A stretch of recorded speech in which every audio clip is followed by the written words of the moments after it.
रुपया गिर रहा है और आप अभी भी आराम से बैठे हैं। यकीन करिए ये गिरावट आपको गरीब बनाने वाली है, पर आपको कभी पता ही नहीं चलेगा। महंगे पेट्रोल के कारण, महंगी स्कूल फीस के कारण, फिर ईएमआई, दवाइयाँ, गैस सिलेंडर और महंगे मोबाइल। और एक दिन आपको खुद को लगेगा मैं तो दिन रात मेहनत कर रहा हूँ, फिर भी सेविंग नहीं हो पा रही है और जो थोड़ा बहुत बचाया था वो भी खत्म होता जा रहा है। यही है करेंसी डेप्रिसिएशन का ट्रुथ। और अगर समय रहते इसे नहीं समझाना तो हालात वहां तक पहुंच सकते हैं जहां मिडिल क्लास के लिए सिर्फ सर्वाइव करने की लड़ाई बन जाएगी, क्योंकि न ढंग से सेविंग हो पा रही है, न ही फ्यूचर प्लानिंग हो पा रही है। आज के इस वीडियो में हम बात करेंगे आखिर करेंसी डेप्रिसिएशन का कॉमन मैन की लाइफ पर है ना रियल इम्पैक्ट क्या है, और अगर कल को रुपया 100 के पार चला गया तो नुकसान कितना बड़ा होगा, और सबसे जरूरी है आपको अभी क्या तैयारी करनी चाहिए।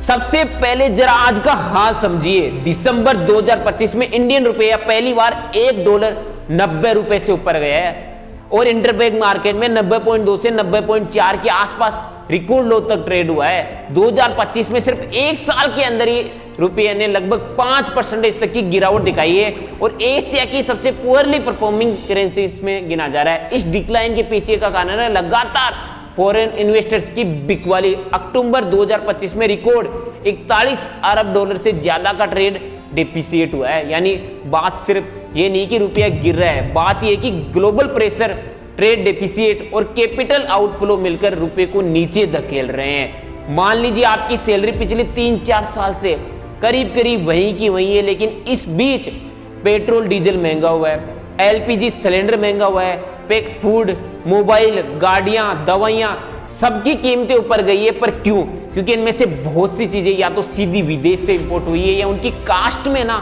डॉलर से खरीदे जाने वाला रॉ मटेरियल शामिल है। यानी जो रुपए है ना, जितना गिरता है ना उतने ही ज्यादा रुपए देने पड़ते हैं उसी $1 के लिए जिससे ये सब सामान खरीदा जाता है। ऐसे में आपकी सैलरी दिखने में तो वही है, पर उसकी खरीदने की ताकत है ना वो कम हो चुकी है। और दूसरी ओर सबसे बड़ी मिडिल क्लास की ट्रेजेडी यही है कि उसके पास है ना सेविंग्स ही नहीं है जो अचानक से आने वाली महंगाई की मार को झेल पाए।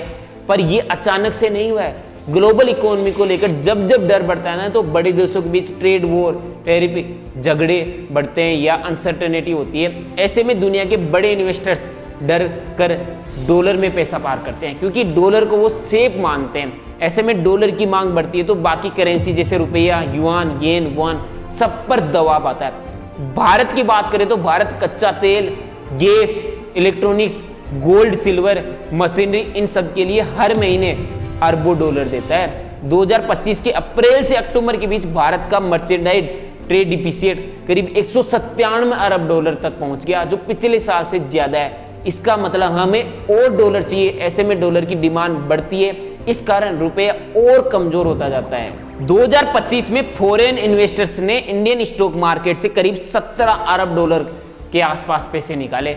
जब वे शेयर बेचते हैं तो रुपया बेचकर डॉलर खरीदते हैं, पैसा बाहर ले जाते हैं। ऐसे में मार्केट भी दबाव में आ जाता है। फिर मोदी जी के फ्रेंड ट्रंप ने भी कई इंडियन प्रोडक्ट्स पर काफी ऊंचे टैरिफ लगा दिए हैं, कुछ केस में 50% तक।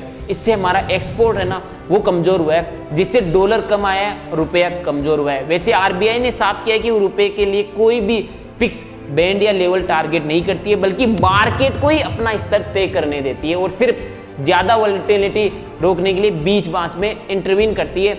ये करना सही है, पर इससे आम आदमी की जेब पर सीधा असर पड़ता है। 1947 के आसपास $1 लगभग 3.3 रुपया था और 1950 के दशक में काफी समय तक $1 4.76 रुपए के आसपास स्थिर रहा।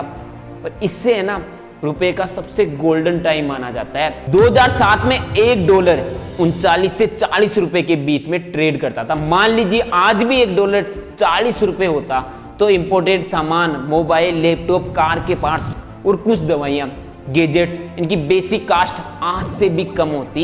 मिडिल क्लास की लाइफ स्टाइल थोड़ी और ऊपर होती। महंगाई का प्रेशर आज जितना नहीं होता। सेविंग की जो पावर है ना वो ज्यादा स्ट्रॉन्ग होती। पर अगर रुपया 100 से पार चला गया तो महंगाई पहले से हाई हो जाएगी। ऐसे में अगर ट्रेड डेफिसिट कंट्रोल में नहीं हुआ तो मिडिल क्लास के लिए बहुत तगड़ा झटका लगेगा। यानी कच्चा तेल और महंगा होगा, पेट्रोल डीजल के रेट और ऊपर जाने का प्रेशर होगा, ट्रांसपोर्ट कास्ट हाई होगा, हर सामान पर असर पड़ेगा। हवाई जहाज, कार के पार्ट्स, फर्टिलाइजर, कुछ मेडिकल इक्विपमेंट, सबकी कास्ट बढ़ेगी। ऐसे में सरकार सब्सिडी से बोझ कम करने की कोशिश तो करेगी, तो फिस्कल डिफिसिट बढ़ सकता है, जो आगे जाकर टैक्स के रूप में सब्सिडी वाला पैसा जनता से ही वापस निकाला जाएगा।